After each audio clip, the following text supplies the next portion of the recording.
कि स्टेटिस्टिक्स के अंदर हम क्या कर रहे होते हैं कि हमें सबसे पहले इम्पॉर्टेंट है कि हमने किसी न किसी वेरिएबल के अंदर जाके जो है वो डाटा को स्टोर करवाना है। सो वो वेरिएबल के अंदर हम किस तरीके से डाटा को स्टोर करवाएंगे। लाइक फॉर एग्जांपल मैं कहता हूँ कि वो क्या करे कि इन 3 वैल्यू में से मेरे पास ये 3 वैल्यूज गिवन है -3, 9.8, मुझे इनमें से मैक्सिमम नंबर पिक करना है। तो आर का एक फंक्शन है मैक्स, ठीक है, लाइक जैसे एक्सेल के अंदर भी एक मैक्स फंक्शन है, उसी तरीके से हम क्या लिखेंगे, मैक्स फ्रॉम दीज 3 नंबर्स। सो ये क्या करेगा, इन तीनों नंबर्स में से मैक्सिमम नंबर पिकअप कर लेगा। उसके बाद हम कह रहे हैं कि उस मैक्सिमम नंबर को मल्टीप्लाई करो 4 के साथ, एंड देन जो आंसर आएगा उसका स्क्वायर रूट ले दें, ठीक है। सो वो जो आंसर आएगा हम चाह रहे हैं उसको मैं सेव करवाना चाह रहा हूँ अपने एक वेरिएबल के अंदर। सो वो मैं उसको सेव करवा रहा हूँ इन एक्स, ठीक है। सो विच मीन आर के अंदर किसी भी वेरिएबल के अंदर कोई वैल्यू को सेव करवाने के 2 मेथड है। Either you can use simple equal sign, या फिर आप लेस देन साइन और माइनस साइन। सो ये भी, इसको हम कहते हैं असाइनमेंट ऑपरेटर, ठीक है, या इक्वल ऑपरेटर। तो उसके अकॉर्डिंगली हम वैल्यू को असाइन कर सकते हैं। सो अगर मैं लिखता हूँ x is equal to square root of this and I press run, तो उसने क्या किया, मुझे वो कुछ शो नहीं करा, लेकिन वो मुझे ये बता रहा है कि x के अंदर उसने इस वैल्यू को स्टोर करवा दिया है। अब अगर मुझे ये देखना है कि x का आंसर क्या है, तो अगेन मैंने यहाँ पे सिंपल x लिखा और प्रेस रन किया, तो उसका आंसर क्या आ रहा है जी, 6, ठीक है। So that is basically the maximum value is 9 multiply by 4 is 36, so square root of 36 is 6। Similarly मैं फ्लैग के अंदर एक वैल्यू स्टोर करवा रहा हूँ, ट्रू। सो ट्रू बेसिकली हमारे पास एक टाइप होती है which is a Boolean type, ठीक है, ट्रू फॉल्स।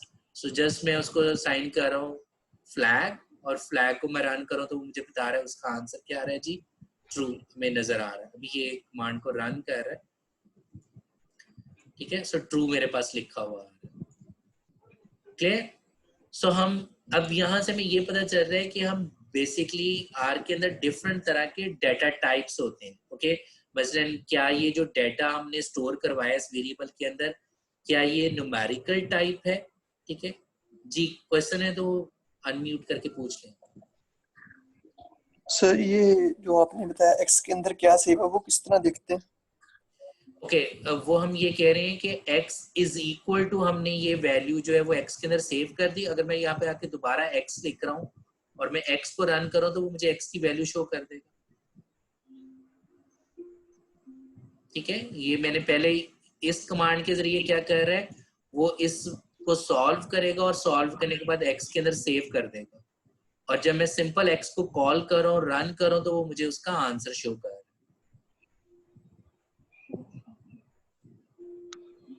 ठीक है जी।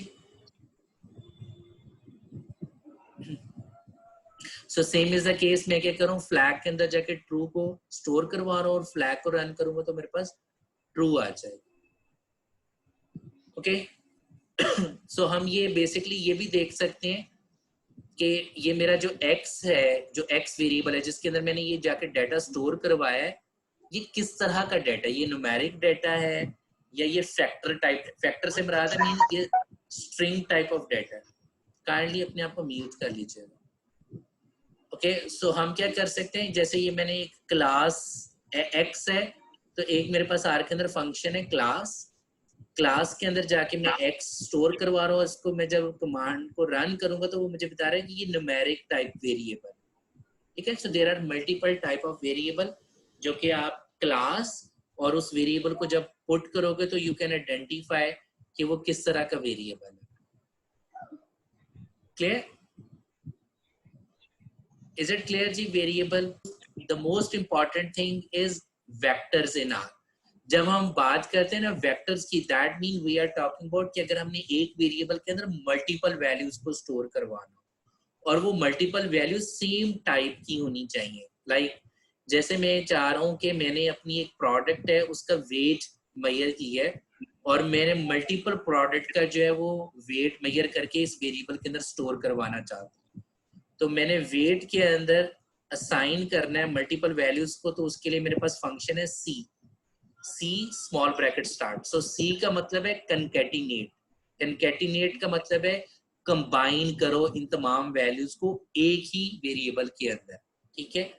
तो अब मैं क्या कर रहा हूँ, सो बेसिकली मेरे पास वेट के अंदर 4.5 जाके सेव हो जाएगा, 5.3 सेव हो जाएगा, ठीक है। देन हमारे पास 7.2 जाके सेव हो जाएगा। सो ये डिफरेंट वैल्यूज जो है वो एक ही वेट के अंदर जाके सेव हो जाएंगी। सो अगर मैं रन करूं तो मेरे पास क्या हो गया, उसने वेट के अंदर जाके सबको सेव कर दिया, और मैं दोबारा जब वेट को रन कर रहा हूँ तो वो मुझे तमाम के तमाम डाटा सेट को शो करवा। सो यहां से मैं आइडेंटिफाई भी कर सकता हूँ। अगर मैं कंसोल विंडो में आके लिखूं क्लास वेट, तो वो मुझे बता रहा है कि ये कौन सी क्लास है, कि इसमें ये न्यूमेरिक टाइप डाटा सेव है, ठीक है। जो वेट वेरिएबल है, it's a numeric type variable. So same is the case, मैंने ए के अंदर जो डाटा स्टोर करवाया है वो न्यूमेरिक टाइप है, बी के अंदर जो मैंने डाटा स्टोर करवाया हुआ है वो स्ट्रिंग टाइप, इसको हम फैक्टर्स भी कह सकते हैं। मीन जब आपने स्ट्रिंग टाइप, जैसे नेम अगर आपने स्टोर करवानी हो या प्रोडक्ट की टाइप्स आपने स्टोर करवानी हो, ठीक है, तो वो मैं इंडिकेट कर रहा हूँ कि वो हम string type mean double quote के अंदर करेंगे। मीन हम इनके ऊपर कुछ मैथमेटिकल फार्मूला नहीं अप्लाई कर सकते, बट हम इसको इन वैल्यूज को एज इट इज इस्तेमाल कर सकते हैं। लाइक जैसे हम नॉमिनल स्केल की बात कर रहे थे, लाइक अगर मैं यहाँ पे लिखूं क्लास बी और मैं प्रेस एंटर करूं तो वो मुझे बता रहा है करैक्टर, ठीक है, या इसको हम फैक्टर भी कह सकते हैं या स्ट्रिंग्स भी कह सकते हैं, बट आर जो है वो इनको कहते हैं करैक्टर्स। सो इन करैक्टर्स के ऊपर हम कोई मैथमेटिकल एक्सप्रेशंस नहीं अप्लाई कर सकते। इसी तरीके से सी जो है वो मेरे पास बूलियन टाइप या इनको हम लॉजिकल टाइप कहते हैं कि ये करैक्टर्स हैं। जी अली, क्या क्वेश्चन है आपका? अनम्यूट करके पूछ लें।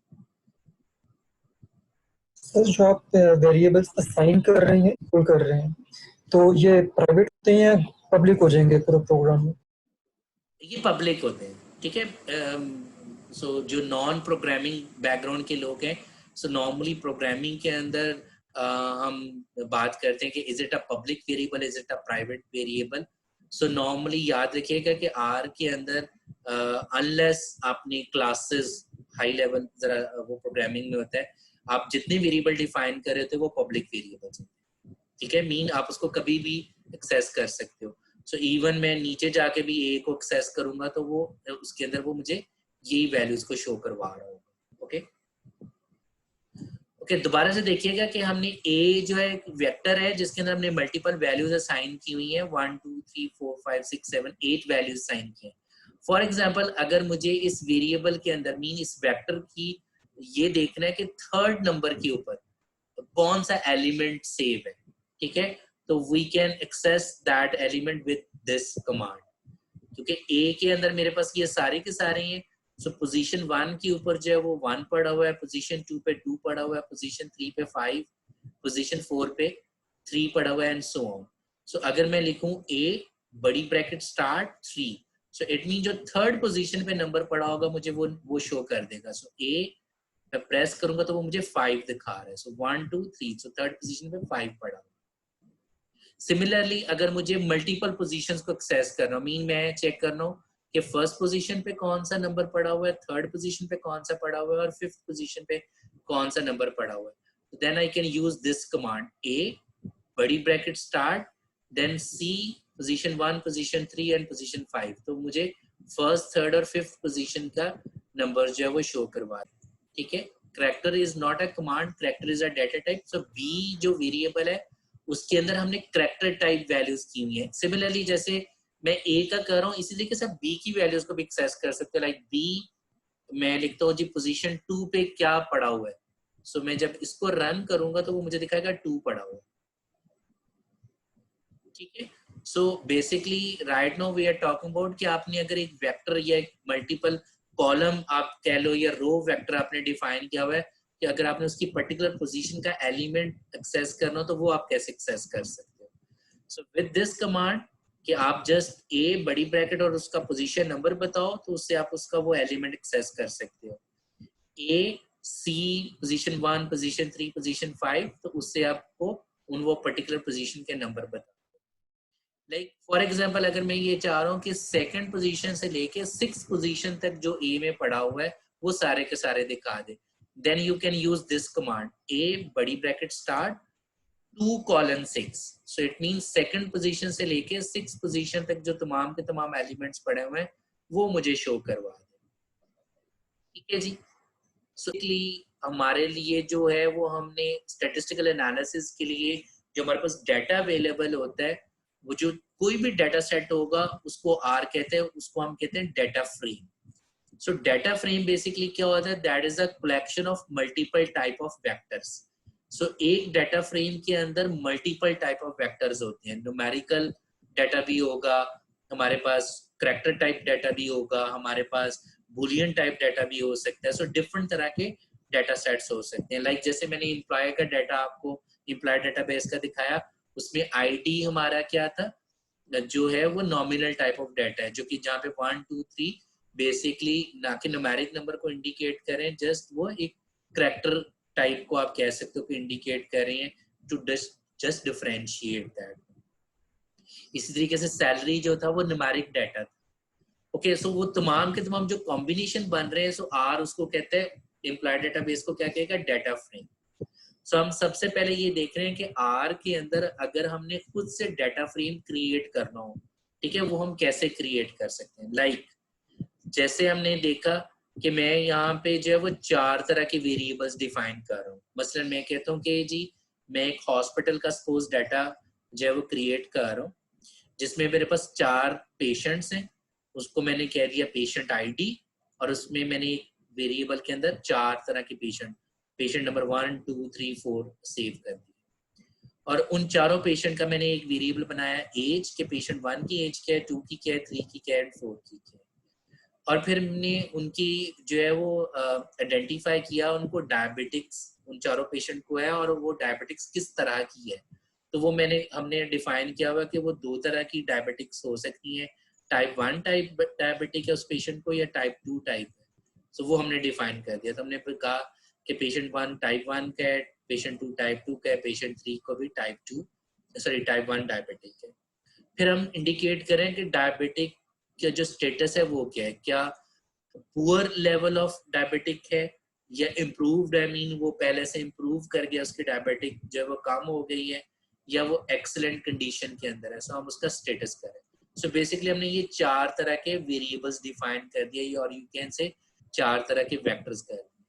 हम ये चाह रहे हैं कि इन चारों के चारों वेरिएबल्स को कंबाइन करके एक डाटा सेट बना दिया जाए, ताकि हमने अगर ये आइडेंटिफाई करना है कि पेशेंट 1 की एज क्या है और पेशेंट 1 को कौन सी डायबिटिक है, तो हम जो है उस डाटा सेट को इस्तेमाल करते हुए आइडेंटिफाई कर सकें। सो अब इन चारों वेरिएबल्स को कंबाइन करने के लिए, मीन एक डाटा सेट बनाने के लिए हम क्या कर रहे हैं, हम कमांड यूज कर रहे हैं data dot frame, okay, small bracket start, वो जो हमने वेरिएबल्स दिए थे पेशेंट आईडी, एज, कॉमा डाल के डायबिटिक्स, देन कॉमा डाल के स्टेटस। सो हमने इन चारों वेरिएबल्स को कंबाइन कर दिया, और इस पूरे के पूरे डाटा सेट को मैंने असाइन कर दिया एक और नाम से, जिसको मैंने कह दिया पेशेंट डाटा, क्योंकि ये सारे का सारा जो डाटा है वो पेशेंट का है। सो अब अगर मैं इसको कमांड को रन करता हूँ, और अगेन मैंने नीचे फिर पेशेंट डाटा को किया और मैं रन करूं, तो वो मुझे अब देखो वो चारों के चारों वेरिएबल्स को कंबाइन करके एक डाटा सेट की शक्ल में शो कर, और वो कह रहा है कि जी पेशेंट आईडी, उनकी एज, उनकी डायबिटिक्स कौन सी तरह की है, ठीक है, उनका स्टेटस क्या है। और अगर मैं आगे फर्दर एक कमांड है एसटीआर मीन स्ट्रक्चर, मुझे ये देखना है कि पेशेंट आईडी कौन सी डाटा टाइप है, एज कौन सी डाटा टाइप है। तो मैं क्या कर सकता हूँ, एसटीआर स्मॉल ब्रैकेट स्टार्ट और पेशेंट डाटा, और मैं अगर इसको रन करूं, तो अब मुझे वो अपने उस डाटा सेट के बारे में पूरी इंफॉर्मेशन दे रहा है। वो कह रहे हैं कि आपके पास जो टोटल नंबर ऑफ ऑब्जर्वेशन है वो 4 है। सो हमारे पास वी नो दैट कि ये 4 लोगों का डाटा सेट है, ठीक है, और 4 ही वेरिएबल्स हैं, that is patient ID, age, diabetic, status. और वो कह रहे हैं जो पेशेंट आईडी वेरिएबल है वो न्यूमेरिक टाइप इस वक्त वो हमें शो कर रहा है, हालांकि आर जो है वो उसको ड्यू टू नंबर्स की वजह से न्यूमेरिक कह रहे हैं, लेकिन वी नो दैट कि ये न्यूमेरिक नहीं है, बल्कि इसको ये करैक्टर टाइप हम लेंगे इसको, क्योंकि हम जस्ट इसको डिफरेंशिएट करने के लिए यूज करते हैं। सो जैसे मैंने आपको पहले बताया कि हम एक क्वांटिटेटिव वेरिएबल को क्वालिटेटिव बना सकते हैं। वो कैसे बनाते हैं वो हम बाद में डिस्कस करेंगे। फिलहाल तो जो आर हमें बता रहा है कि ये न्यूमेरिक टाइप है, एज वो हमें बता रहा है न्यूमेरिक टाइप है, डायबिटिक वो फैक्टर है। ओके, फैक्टर का क्या मतलब है कि मीन वो करैक्टर टाइप या स्ट्रिंग टाइप वेरिएबल है। इसी तरीके से स्टेटस भी वो एक फैक्टर टाइप वेरिएबल है। ठीक है जी। ओके, अब अगेन अगर मैं क्लास पेशेंट डाटा करूंगा तो इसमें रन करूं तो मुझे बताएगा कि ये एक डाटा फ्रेम है। सो डाटा फ्रेम का क्या मतलब है कि इसमें multiple type of variables save हैं किसके अंदर, पेशेंट डाटा के अंदर, और वो पेशेंट डाटा जो है वो डाटा फ्रेम। क्लियर जी? ओके जी जी जी, क्वेश्चन पूछ ले अनम्यूट करके। शो कर देगा डाटा सेट का स्ट्रक्चर शो करेगा। स्ट्रक्चर से क्या मुराद है वो मुझे बता रहा है कि how many number of observation in the data, how many variables in the data, ठीक है, एंड फर्स्ट वेरिएबल का नाम क्या है और वो कौन सी टाइप का है, ठीक है, और आगे उसकी वैल्यूज हमें शो कर रहे हैं। सेकंड टाइप ऑफ वेरिएबल क्या है, वो कौन सी टाइप का है, न्यूमेरिक टाइप का, और उसकी वैल्यूज क्या, एंड सो ऑन। ठीक है सर, ऊपर हमने जो है हमने ये डाटा सेट जो क्रिएट किया था, now we are talking about कि हमने इस डाटा सेट को एक्सेस करना है। ओके, मसलन मैं ये चाह रहा हूँ क्योंकि मेरे पास ये सारे का सारा जो डाटा सेट है वो सेव है पेशेंट डाटा के अंदर, मैं ये चाह रहा हूँ कि वो मुझे शो करे कि फर्स्ट 2 कॉलम मैं सिर्फ देखना चाह रहा हूँ कि मेरे डाटा सेट की जो फर्स्ट 2 कॉलम्स हैं वो क्या क्या है। तो मैं क्या करूंगा, पेशेंट डाटा बड़ी ब्रैकेट स्टार्ट 1:2। सो जब मैं इसको रन कर रहा हूँ तो वो मुझे मेरे डाटा सेट की जस्ट फर्स्ट 2 कॉलम्स का डाटा शो कर, ठीक है। So basically this is called as slicing the data set, ठीक है, या subset of the data set कि हमने अगर portion of the data set को अगर एक्सेस करना तो वो हम कैसे करेंगे। इसी तरीके से अगर मुझे देखना है कि सिर्फ और सिर्फ पहली रो डाटा की, तो आप क्या करोगे, पेशेंट डाटा बड़ी ब्रैकेट स्टार्ट 1 कॉमा और आगे कुछ नहीं लिखोगे, ब्रैकेट क्लोज। सो इसका मतलब है ये मुझे क्या शो कर रहा होगा, सिर्फ और सिर्फ फर्स्ट रो को इंडिकेट कर रहा होगा। सो अगर मैं रन करूं तो मुझे सिर्फ और सिर्फ फर्स्ट रो के सारा डाटा सेट शो कर रहा है। इसी तरीके से अगर मैं देखना चाह रहा हूँ कि मेरे पास सिर्फ और सिर्फ फर्स्ट कॉलम का मैं देखना चाह रहा हूँ, तो मैं क्या करूंगा, क्या करूंगा, फर्स्ट एम्प्टी छोड़ूंगा, बड़ी ब्रैकेट सिंपल कॉमा 1। अगर मैं इसको यूं लिखूं तो पेशेंट को करूं तो मुझे वो सिर्फ और सिर्फ फर्स्ट जो कॉलम है उसकी डाटा वैल्यूज वो शो कर रहा है, विच इज 1 2 3 4। ठीक है जी। इसी तरीके से आप कॉलम को एक और तरीके से भी एक्सेस कर सकते हो, लाइक जैसे हमने जो थर्ड कॉलम था उसका नाम क्या रखा हुआ है, डायबिटीज। लाइक जैसे जैसे मैं पेशेंट डाटा करूं तो मेरे पास जो थर्ड कॉलम है उसका नाम है डायबिटीज और फोर्थ कॉलम है स्टेटस। एक तो तरीकाकार ये है कि मैं क्या करूं, यहाँ पे लिखूं 3 और यहाँ पे लिखूं 4, तो वो मुझे ये शो कर देगा। ओके, लाइक जैसे मैं यहाँ पे लिखता हूँ 3 और यहाँ पे लिखता हूँ 4, ठीक है, इसको मैं रन करूं तो वो मुझे डायबिटीज और स्टेटस का शो कर। दूसरा तरीकाकार क्या है कि I can use this command, mean patient data बड़ी bracket start C small bracket start and name of the columns. मैं अगर इनको रन करूं तो मुझे वो सेम चीज शो कर रहा है, मीन आप उनके कॉलम नेम से कॉल कर रहे हो। Okay, so method number 1 to access the column is कि आप उनको उनकी पोजीशन के नंबर से कॉल करो, लाइक जैसे हम यहाँ पे पोजीशन के नंबर से कॉल कर रहे हैं। मेथड नंबर 2 इज कि आप उनको उनके कॉलम के नेम से कॉल करो, ठीक है, और बड़ी ब्रैकेट के साथ। मेथड नंबर 3 इज कि अगर हमने कॉलम को एक्सेस करने एक और तरीका कार किया कि मैं क्या करूं, पेशेंट डाटा जिसके अंदर वो डाटा फ्रेम सेव था, $साइन। तो जैसे मैंने $साइन डालना है तो वो मुझे लिस्ट दिखा देगा कि इस डाटा सेट के अंदर कौन कौन से वेरिएबल्स हैं। तो मैं कह रहा हूं कि एज वेरिएबल को मुझे एक्सेस करना, एज को मैंने क्लिक किया एंड रन किया तो वो मुझे सिर्फ एज वाला वेरिएबल की वैल्यूज शो कर। Clear ji? So this is how we can create the data set and then how we can access the each column or multiple columns and how we can access the row or the multiple rows हम किस तरीके से access कर सकते हैं।